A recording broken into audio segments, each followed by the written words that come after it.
inondations du mois de 2005 qui ont rendu inhabitable une bonne partie de la banlieue dakaroise, un programme de construction de logements sociaux était immédiatement envisagé par le gouvernement pour accueillir décemment chaque famille victime de ces fortes pluies. Et c'est ce programme appelé Plan Jaxaay ou Aigle qui fait ici l'objet d'un conseil présidentiel.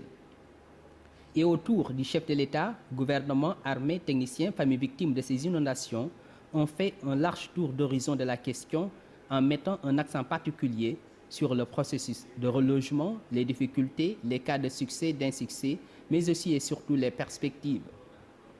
Le ministère du patrimoine bâti, de l'habitat et de la construction, pour davantage fournir des informations on ne peut plus détaillées sur le plan Jaxaay, a projeté deux films en français et en wolof qui ont donné la parole aux techniciens, acteurs et victimes de ces inondations qui ont fait le point et remercié le président de la République de cette excellente initiative. Après cette projection, discussion riche, questions-réponses, mais aussi et surtout des suggestions s'en sont suivies. Au terme de ces interventions, le président de la République a tiré les conclusions. Il y a d'abord accélérer le rythme de destruction des maisons qui sont encore sous l'eau et faire déguerpir les occupants. Au besoin, donnant satisfaction à leur demande d'être des prioritaires pour de nouveaux logements. Deuxièmement, accélérer le rythme de production des logements.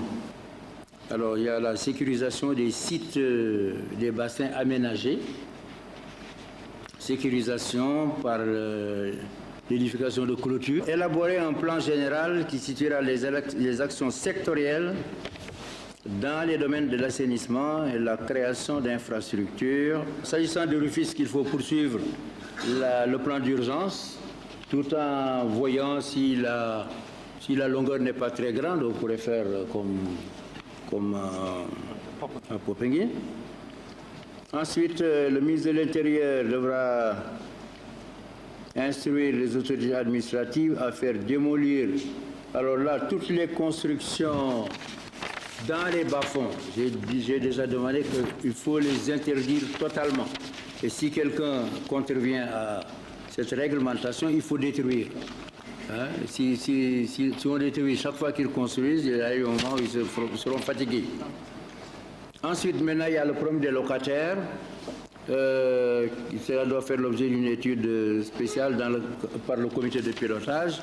Des heures durant, gouvernement, techniciens et familles victimes de ces inondations se sont penchés sur le plan Jaxaay. Des acteurs qui ont reconnu que des efforts substantiels et conséquents ont été certes consentis, même si les objectifs finaux n'ont pas encore été atteints.